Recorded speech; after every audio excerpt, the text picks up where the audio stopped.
Welcome again to another edition of On the Marquee. I am your host, John Ballantyne, and many thanks to our sponsors for this edition, Dr. John Cox and The Photo Place. Our guest today may not have too many Playhouse shows on her resume right now, but she sure made a name for herself in the years that she was here. And I am speaking about, any of you who remember her will remember her as Debbie Switney. It's now Debbie Switney Morgan. Debbie, welcome. How are you? I'm doing great, Jack. Good to see you. So happy to be here. When was the last time you were in this building? Oh, wow. Do you remember what year? Well, the last time I was in this building, I think it was the 75th anniversary, maybe. Okay. Yes. So it's been almost 25 years. Almost 25 years. Yeah. Yeah. What brought you here initially? What year did you do your first show? Oh, what a nice question. You know, I was 19, I think, when I came in here to do my first show. And I knew there was something in me. I knew that I needed to get on stage. However, I wasn't at a school where there was no theater program. I went to Poland High School. There was no theater program, no outlet for that. And I can remember, reading in The Vindicator, auditions. So I just quietly drove in. I didn't tell a soul, and auditioned for Carousel. Okay. Joe Scarvell was directing. Right. And went home. Didn't really know what to think of that whole experience. Had never had anything like that. That's an experience with Joe Scarvell was your first part. Well, I mean, just the audition itself. And then, I don't know, a couple of days later, I got a call, and I remember those were the days when, there was just one phone in the house, and everybody heard you. So I went to the phone and answered, and I don't even know who it was who called. It might have been Joe, might have been the stage manager, and said, yes, you've been cast. And I probably just started blushing and gasping, and my mother is turning, from the kitchen, going, what's going on? What's going on here? Like, oh my gosh, I auditioned for a play and I got in. And she was like, what? So I was kind of a secretive child. Do you remember what role it was? I was in the chorus. Okay. All I right. was in the chorus, yeah. It was quite an experience. And then I didn't want any of my family to come and see it on opening night, because I didn't know what was going to happen. Then I wished that they had been there. Yeah. Of course they came the next night. But Now, give us a quick rundown of some of the shows you've done here, because the list is endless. Well, it does go on, doesn't it? If I can remember. It's not something I think about. Even though I knew we were doing this, I don't really reminisce all that much. Let's see.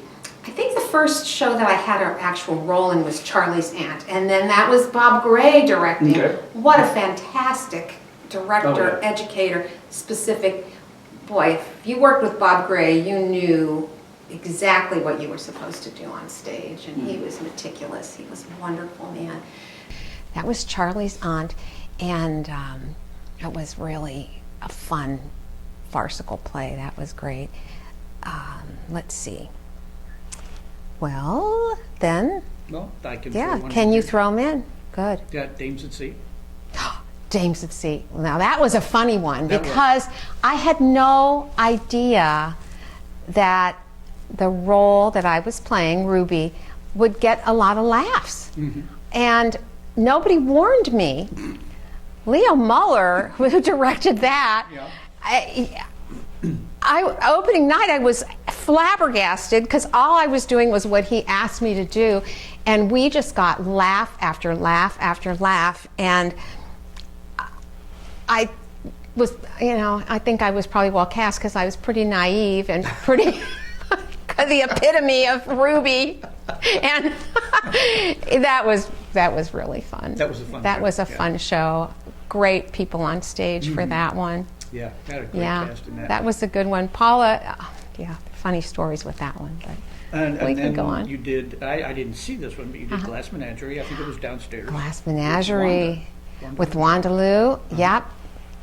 Tim Riley, I think, was in that. Kim Mills. Okay. Yeah. Oh, yeah. That was really good. Yeah, Bentley, of course. That's Bentley. That was Bentley Lenhoff's favorite play, and I was really honored to be cast in that. That was nice. And we took that, I think we had a lot of, that was actually main stage, I think. Oh, was it? Because we had a lot of, that was a school play. And yeah, they came it came under in. the banner of Educational. PM and the AM, what they call Right. it. Yeah. So we had to do that. Yeah, Glass Menagerie was one. Boy, I'd forgotten about that one. I did Mame. You know, I was in the chorus of Mame. That was fun. I Yeah. loved that. Yeah, Phoebe Phoebe was in that. And Carol Mills and Dana. Oh gosh, Dana was hilarious. Yeah, she was. Yeah, she she played was Gooch. Yeah. Gooch. Let's see, what else? Well, Fiddler on the Roof. Mm-hmm. That was one, which again was Joe Scarvell. Then I think we started hitting the comedies. Once with Joe, we started kind of hitting those Neil Simon comedies. That was just extraordinary. Mm. We had so much fun with those. Chapter 2 and I Ought to Be in Pictures. Mm-hmm. And then there were a number of them that I wasn't in, but they were so hilarious. That Come Below Your Horn, which I think probably is so politically incorrect. You couldn't do it probably, today unless you did it like a restoration from that era. Yeah. That play was one of the funniest things I'd ever seen. And another, how weather impacts things. That play was opening with the biggest audience that ever had in the box office, standing room only for an opening night, and then it was in March, and we had one of those sort of like St. Patrick's Day snowstorms. Cancellation. They almost canceled the entire production, the performance that night. It was so disappointing, but nevertheless, they prevailed. That was a good one. Well, you worked with a lot of the giants here that were here for a long time. Mm-hmm. Who among those influenced you, and what did you learn from them? I think I came to community theater at a place in my own personal development it was extraordinary. I think the thing that it made me realize that every single person was so necessary in every performance. And it didn't matter if you were a doctor, because we had doctors. I remember Bob Tornello or Lucien Robard, he didn't want to let on that he was a doctor. Whether you were a doctor or whether you were, a sales girl somewhere, or it didn't matter. Everyone was equal on stage, and no matter the size of your part or the size of your what you contributed backstage, just the entire experience of community theater as a great evener was just huge in my own personal development, and being able to accept and appreciate people no matter their age or their status or anything. I think I loved Bentley Lenhoff. I thought he was really honest, and he wasn't very effusive in his praise at all, ever. Mm-hmm. Yeah. But when he said something, he really meant it. Mm-hmm. When it was a compliment, it was well earned. So I really appreciated that about him and his business savvy. Of course, working with Joe, we just all clicked. There was a group of us who really clicked with one another and started kind of developing our own little way of communicating with one another. That was great. Bob Gray, again, he was extraordinary in his fastidiousness. Mm-hmm. He would type up the notes, and then in later years when I did educational theater, and I modeled a lot of what I did on what Bob did. Okay. Because I was able to then, email stuff out. Here's all the notes, meticulous, specific notes, because I knew how much that meant to me to see my character name, and here's what you do on this line, or here's, hey, I like that, that type of thing. Leo Muller, Leo was great. Leo was great. He didn't do enough shows here. I don't He didn't. He was great, and there were so many wonderful and wonderful actors. Oh, Ron Prather. Well, I got to do My Fair Lady again, opposite Ron Prather. That was just phenomenal. The man was a genius. And he played Henry Higgins like... I didn't get to see that, but I could see him beautiful. doing that role. Oh, he was just wonderful. And anytime, there were just a lot of people, if you got on stage with them, gave you great confidence. And Does that answer your question? Oh yeah. Now you and Lynn Nelson, Yeah. Nick Leonelli, and Chris Brown were kind of a foursome here. I mean, when you saw one of you, usually the other three were somewhere around, and that sometimes translated into shows. Now, how did all that come about? that's a good question. Well, I think Lynn and Chris and Nick, I think they were established before I ever entered the scene. So once again, there I was, like the kind of the naive one, just coming along. Because when I started dating Nick, then I was just kind of included. So I think they had established themselves more as a little triumvirate there, and I just came along for the ride. But yeah, Chris, boy, what a larger than life individual. What was he? He did Rainmaker. One Flew Over the Cuckoo's Nest. He really fulfilled those roles and made them so full of life. And then Nick would take any role that came along and really embody it. He would try anything. I remember. Well, his energy was phenomenal, and he was one of Bob Vargo's students at Wilson High School. Yeah, he was. And so oh my gosh, he had done. Well, he was in Carousel, the first show I was ever in, and he played Jigger. Okay. And of course, Nick can't sing, but he sure can act. He can act a song better than anybody you'd ever see. So he presented that song, and he really was great. Well, then later on, Bob cast us. We were both in 1776 also, and it was a true song for Nick. It was the Richard Henry Lee. And yet he managed to pull it off. I don't know that he was too pleased to have that role. He knew he wasn't quite there, but that was fun, and that was a fun show. Oh, it was. Being that was a great show. Well, the thing that was great about that show was 2 women and 45 men. It was wonderful. Yeah, I remember I had just come off doing that in Pittsburgh, at Pittsburgh at Civic Light Opera, and came in and did it here too. So it was like I lived with that show for like 2 months, 3 months. Show. It is. Oh my.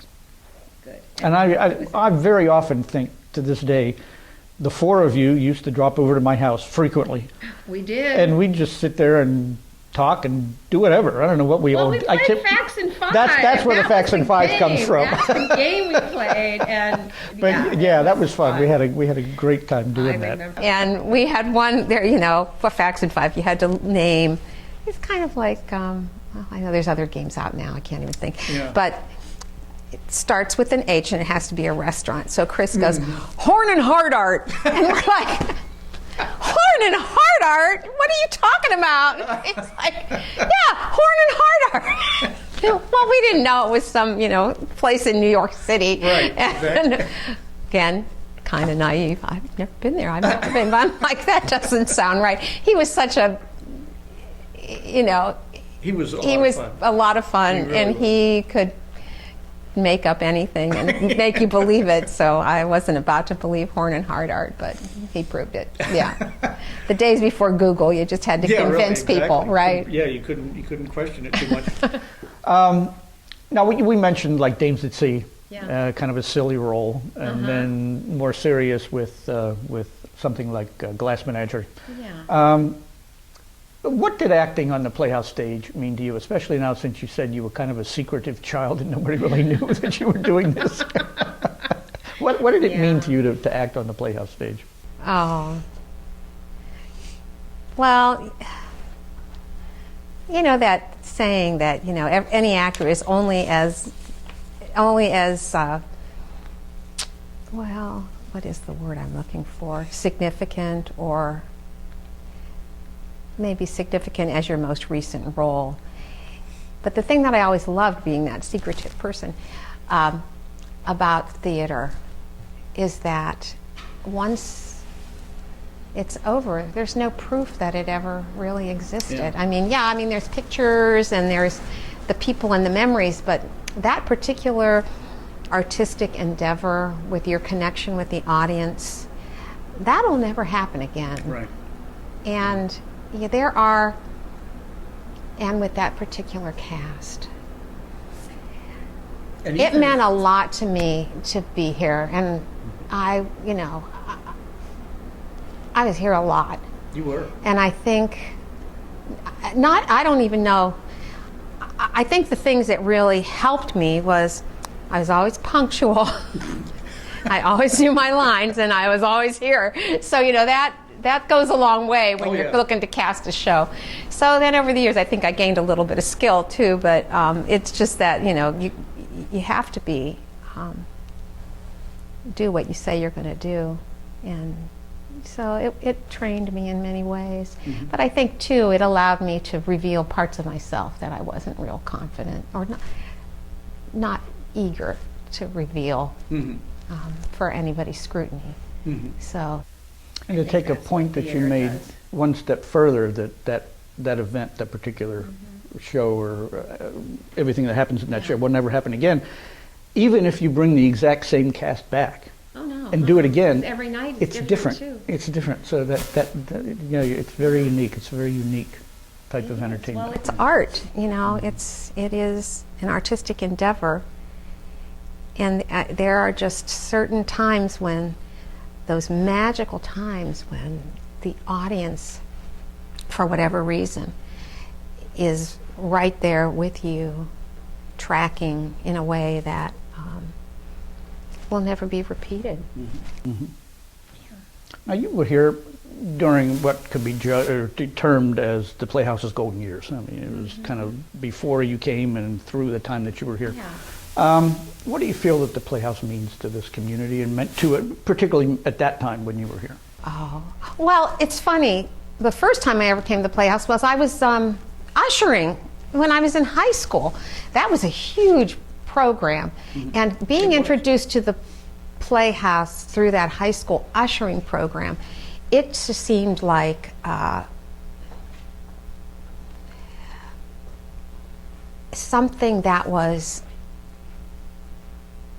very high-minded and worthy. I think that's what drew me to it. Although it's funny, one of the first shows I ever saw as an usher was The Amorous Flea with Dr. Tornello. Okay. And that was one of those sort of Moliere-type farces from that era, and it was really naughty. And I know that the community was appalled at it. and yeah, those were more innocent days, that's for sure. Yeah. Well, every actor has great stories about things that have happened backstage, on stage, during shows. What comes to mind from when you were here? Goodness. Well, I have a few. Yeah, there are a few. Oh my goodness! I remember in Dames at Sea, of course, Nick, who I was dating at the time, he was the assistant stage manager, I think. And he was backstage. Stage manager, right. So he came backstage. Well, then you maybe remember this. I had this little pair of tap shorts on during the Star Tar number, and they fell off. Like they started falling off because the button came off. So I had to, salute and then head back into the ship. And he was waiting there with this big safety pin, fastening my pants back on me. So yeah, that was a good one. But then there are lots, costume things that happened. Although again during Dames at Sea, I to work with Paula Paris and Joanne Coughlin, rest her soul. Yeah. We would come into and we were three completely different people, cast in completely different roles, but we really had a great relationship. So we came into the dressing room, and Paula says, "Girls, I got this ridiculous phone call this week. She said, a guy calls and he goes, "Hi, I saw your picture in the paper."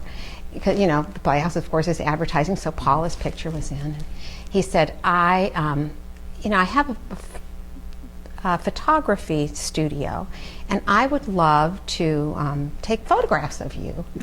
And, you know, would you be willing to do that? And of course, she's more like, yeah, right, you know. He goes, no, listen, I won't use your face, I just want to use your body. And she goes, thanks a heap, and she hangs up. So, you know, we go another week and we get into the dressing room and Joanne goes, "Oh my gosh," because her picture had been in that week. She goes, "Oh my gosh, I got the same guy called me this week." And she said, and I, you know, and she of course played the wisecracking gal on stage, and she goes, and I was like, yeah, well forget it. You just want to use my body, right? And he kind of got a little stammering, and she hung up on him. So I'm at home. My picture was in the paper. Uh-oh. I get this call in my kitchen with my mother. and I go, "Hello?" He goes, "Hi, I saw your picture in the paper this week." I'm like, "Yeah." He says, "I have a photography studio. Now, don't get me wrong, I only want to use your face."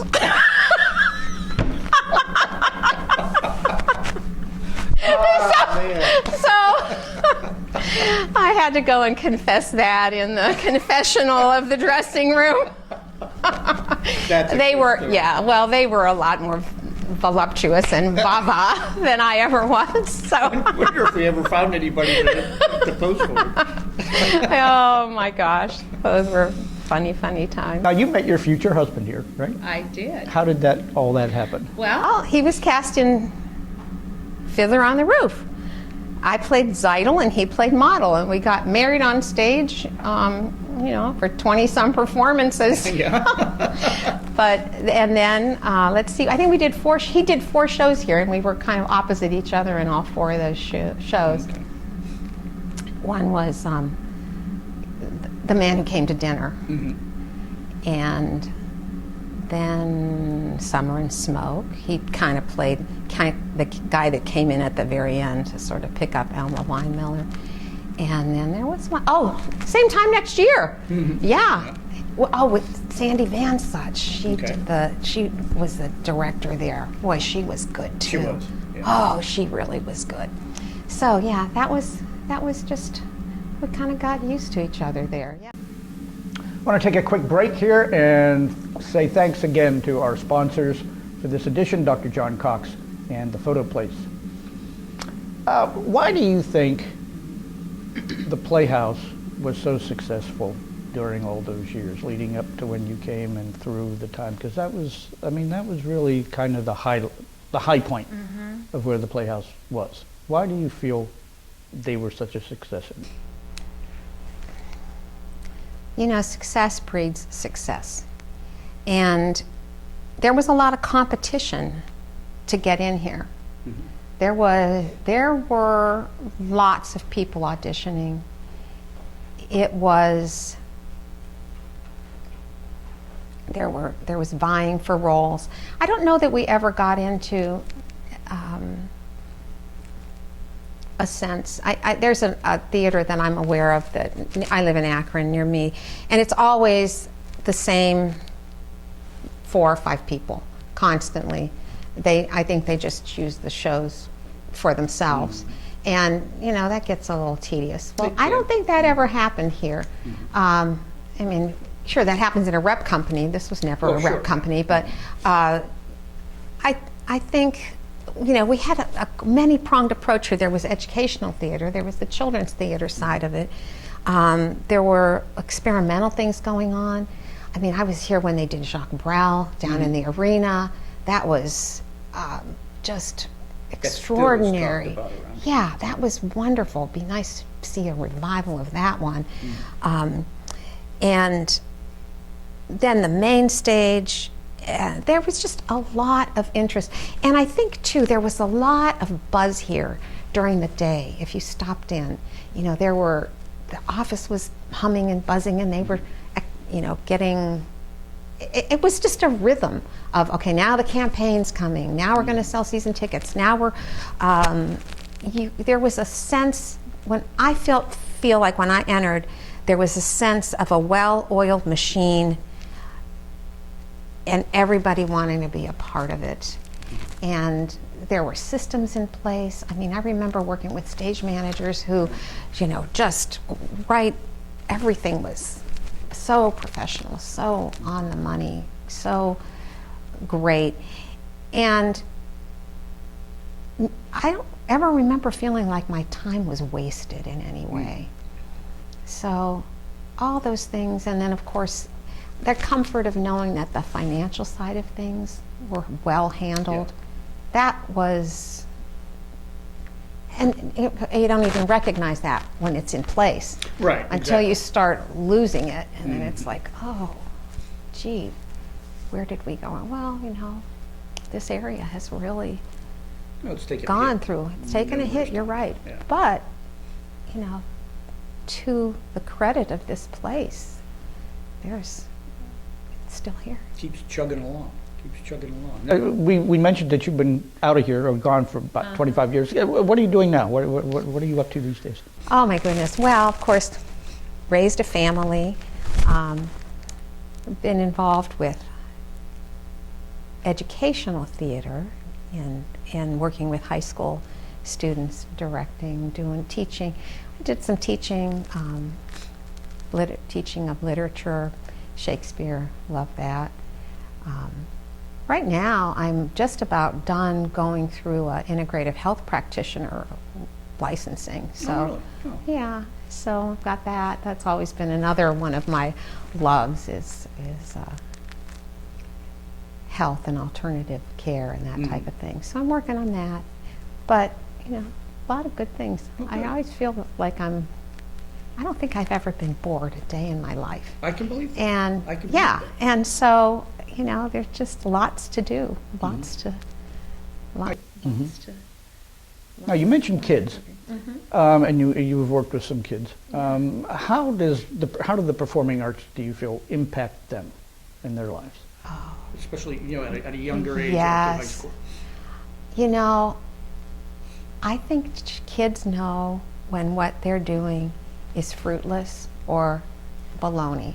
If you make up fake deadlines or, well, you have to do this, if they can't see the urgency and the importance of it, they're really not interested. But theater is so immediate, and there is a deadline there, and you have to deliver. Or you can't hide anywhere when you're on a stage.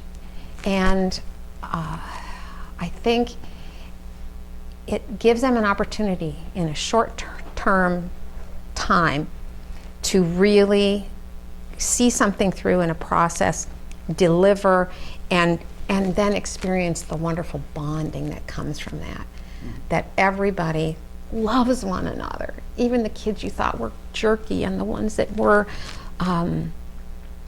nobody could stand, or everyone has a place, and there's just a beauty to it.